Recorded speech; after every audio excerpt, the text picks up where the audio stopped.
Olá, investidores. Eu sou Eduardo Guimarães, um dos gestores do BCIA, o Fundo de Fundos Imobiliários da Bradesco Asset. Hoje eu vou falar do desempenho do BCIA e dos fundos imobiliários no mês de dezembro e fazer uma retrospectiva do ano de 2025. O ano começou mais negativo para o IFIX, com queda de 3,1% em janeiro, com o mercado precificando a elevação da taxa Selic devido às expectativas de inflação elevadas. O Copom realizou 3 aumentos de 100 pontos base na taxa Selic nas reuniões de março, maio e junho, trazendo a taxa de juros para 15% ao ano. Nos meses de junho e julho, no meio do ano, o IFIX teve desempenho mais fraco, impactado pela MP 1303, que pretendia tributar as aplicações financeiras isentas de imposto de renda, dentre elas os CRIs e os fundos imobiliários. Mas as mudanças não foram convertidas em lei e os FIIs continuaram isentos.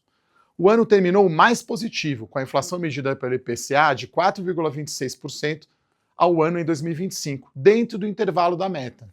O IFIX apresentou valorização de 3,1% no mês de dezembro e encerrou 2025 com valorização acumulada de 21,1%.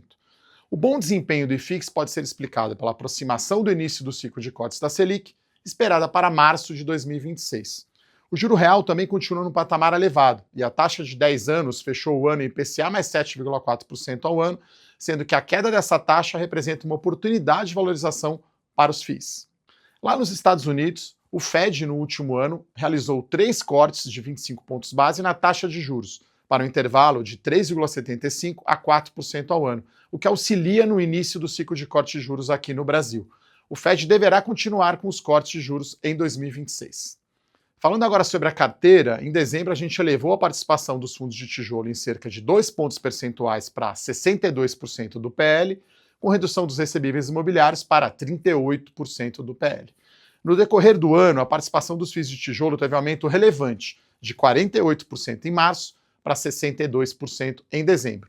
Esse aumento está alinhado com as oportunidades de compra dos fundos de tijolo a preços descontados e a melhora das perspectivas para corte de juros pelo Banco Central. Falando agora da cota patrimonial do BCIA apresentou valorização de 3,3% em dezembro, um desempenho superior ao índice, um alfa positivo de 15 pontos base no mês. No acumulado do ano, o desempenho da cota patrimonial do BCIA acumula alta de 21,3%, um desempenho superior ao IFIX, alfa positivo, de 19 pontos base.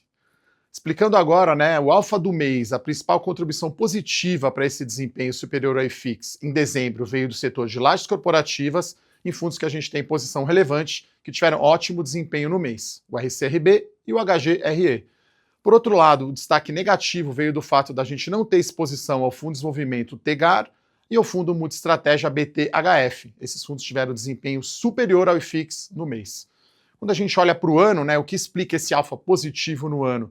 O principal destaque positivo veio da posição relevante dos fundos dos setores de shopping centers, o CPSH, laje corporativa, o HGRE e o JSRE, e os fundos de recebíveis imobiliários RB e RY, que tiveram desempenho muito acima do IFIX nesse ano de 2025. Já no lado negativo, a gente destaca 2 fundos que a gente tem posição relevante e teve desempenho inferior ao IFIX nesse ano, no setor de lajes corporativas, o PVBI, e de recebíveis, o PCIP e o Kinea High Yield. Falando agora de dividendos, a gente manteve a distribuição de 86 centavos por cota, isso equivale a um retorno de dividendos de 12,3% ao ano. Falando agora de duplo desconto, apesar da pequena redução no mês, o duplo desconto ainda segue um patamar bastante elevado de 23,4% no final do ano. Falando agora de perspectivas para o ano, 2026 começa com um cenário macro muito mais positivo, com a expectativa de queda da taxa Selic em março, possibilitada pelo processo de convergência da inflação à meta e desaceleração da atividade econômica.